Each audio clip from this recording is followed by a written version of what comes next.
Preston Narainsamy from Nedbank Private Wealth joins us now to break down those market movements.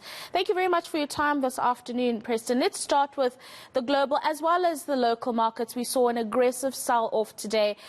Locally, we did see the bourse being impacted by your industrials, your financial stocks as well, weighing heavy on the JSE. I mean, what would you say were some of the other catalysts that contributed to what we're seeing here?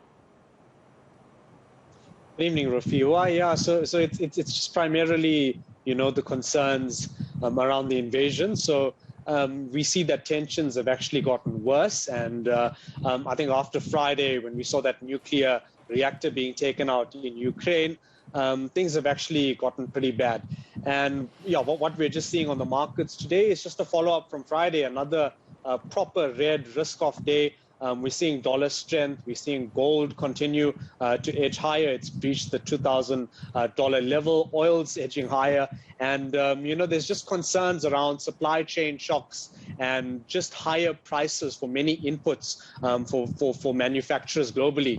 So on the local side, Rafiwa, the rand's holding up pretty well. And that's primarily being supported by commodities. But the equity market in general is under pretty rough pressure today. So we've seen financials, property, industrials all down, between 3 to 4%. It's just the resource sector that's bucking the trend. Of course, the gold counters are benefiting and some of the PGM miners as well benefiting. But our bond market as well, we saw quite an aggressive sell-off on some of our bonds. So investors really opting for US cash, wanting that gold exposure, not wanting to touch risk assets at this moment in time. Absolutely. Let's get into some company news now. We'll start with Massmart. What did you make of the release that they had out today? I mean, obviously, a lot of these retailers are still reeling from the July unrest, for example, the tough economic trading climate. Your thoughts on what they had to share with investors today? Yeah, Rafiwa, is actually yet another disappointing set of numbers. So the stock finished down 8% today. Of course, no dividend.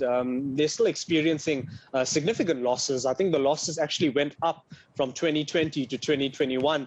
And again, management just citing that the liquor bans have hurt them. And of course, the KZN riots that we experienced in July, and some of those stores are actually still closed. But with that being said, Rafiwa, operationally, the business is still struggling.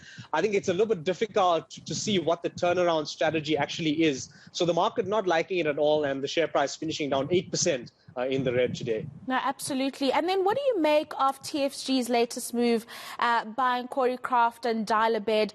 I'm just wondering, Preston, this diversification strategy of theirs is probably one that's going to work for them, just given that there are various revenue streams that are going to be coming in for TFG.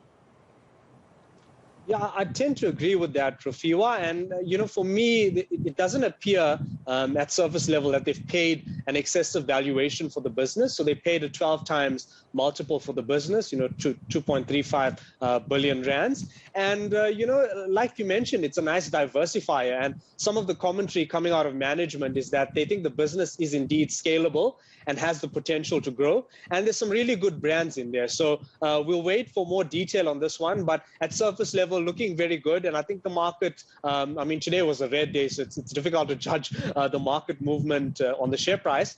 But I would say this is a good acquisition, and we'll wait to look at how execution is on this. Absolutely. Thank you very much for your time, Preston Narainsamy from Nedbank Private Wealth, joining us to talk through some of the latest movements that we saw on the local bourse today.